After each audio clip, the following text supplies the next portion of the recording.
हरे कृष्णा। तो आज देवशयनी एकादशी है जो कि आषाढ़ मास के शुक्ल पक्ष में आती है और काफ़ी प्रसिद्ध एकादशी है देवशयनी एकादशी। जो जो लोग वैसे एकादशी व्रत नहीं रखते, देव उठनी और देवशयनी एकादशी पे वो व्रत का पालन करते हैं, क्योंकि बहुत ही प्रसिद्ध एकादशी है ये।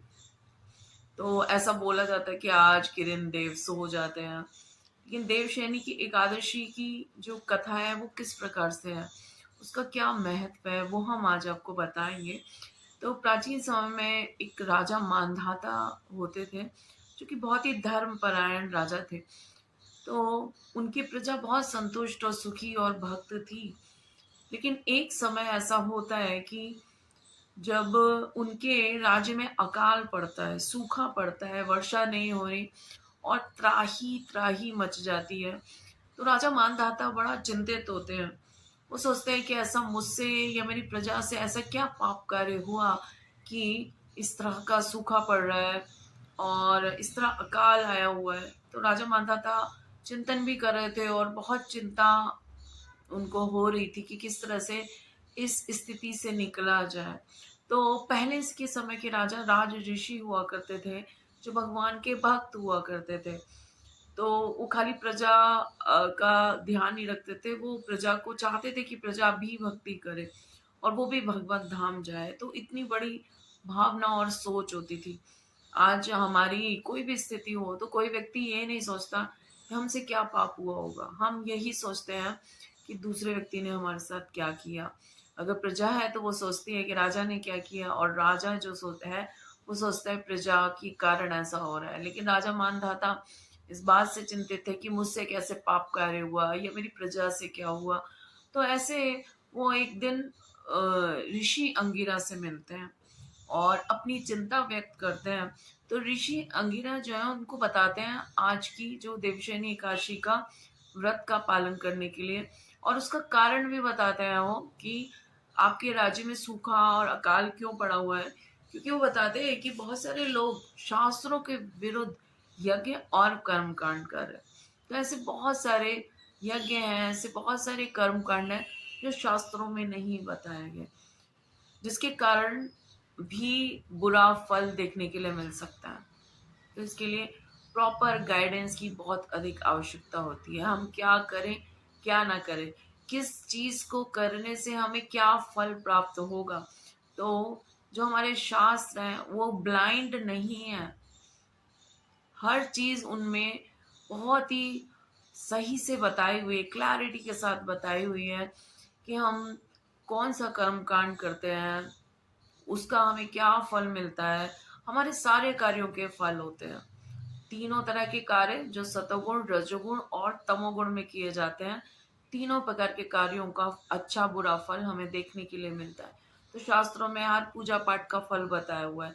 जब भी हम कुछ कथा पढ़ते हैं तो बाद में उसका महत्व बताया जाता है, उसका फल बताया जाता है। तो इंसान फल प्राप्ति का इच्छुक है तो उसमें सारा बताया हुआ, और भक्ति करने का क्या फल है। तो सबसे ऊपर आती है भक्ति, और भक्ति भगवान विष्णु और कृष्ण की जाती है। तो हमारा असली लक्ष्य है भगवान के प्रेम की प्राप्ति। हम कुछ भी कर रहे हैं उसका लक्ष्य हमारा भगवान के प्रेम की प्राप्ति होना चाहिए।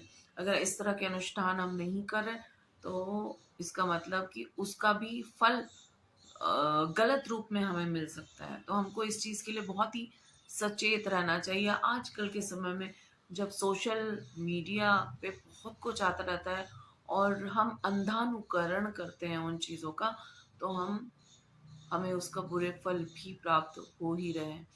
किसी भी चीज़ का सॉल्यूशन हमारे पास नहीं है इस वक्त। पूरा सभी पूरे समाज के पास नहीं है। बहुत सारी चीज़ें ऐसी गलत हो रही हैं लोगों के जीवन में, समाज में, राज्य में, विश्व में, जिनका सॉल्यूशन हमारे पास नहीं है। तो उसका कारण हमें लगता तो है कि बहुत लोग पूजा पाठ कर रहे हैं, लेकिन उसका क्या फल प्राप्त कर रहे हैं वो हमें समझ नहीं आता। हमें शास्त्रों से सुनना चाहिए। शास्त्रविद जो व्यक्ति है, जो स्वयं पालन कर रहा हो, ये नहीं कि वो बस बता रहा हो, जो स्वयं पालन कर रहा हो उससे पूछना चाहिए, उसके अनुभव से हमें सीखना चाहिए। तो इस तरह से राजा भी इतने बड़े राजा थे, इतनी बड़ी प्रजा का वो पालन करते थे, फिर भी वो इतने हम्बल थे, इतने विनम्र थे। उन्होंने ऋषि अंगिरा से अपनी समस्या का समाधान पूछा। तो ये है तरीका, अपने गुरु के पास जाएं, अपने शिक्षा गुरु के पास जाएं और अपनी समस्या का समाधान पूछें, तभी उसका परमानेंट सॉल्यूशन होगा। नहीं तो हमारे को परेशानी बहुत आती जाती रहती है। तो इस तरह से देवशैनी काशी पे राजा ने और उनकी प्रजा ने मिलकर बहुत अच्छे से व्रत का पालन किया, और उस व्रत के पालन के फल से उनके राज्य में जो सूखा काल पड़ रहा था वो सब शांत हुआ। तो ऋषि अंगिरा ने बताया था कि ये आप और आपकी प्रजा के पाप के कारण नहीं है। आपके राज्य में बहुत लोग इस तरह के यज्ञ अनुष्ठान कर रहे हैं जो कि शास्त्र में नहीं है, शास्त्र विरुद्ध कर रहे हैं।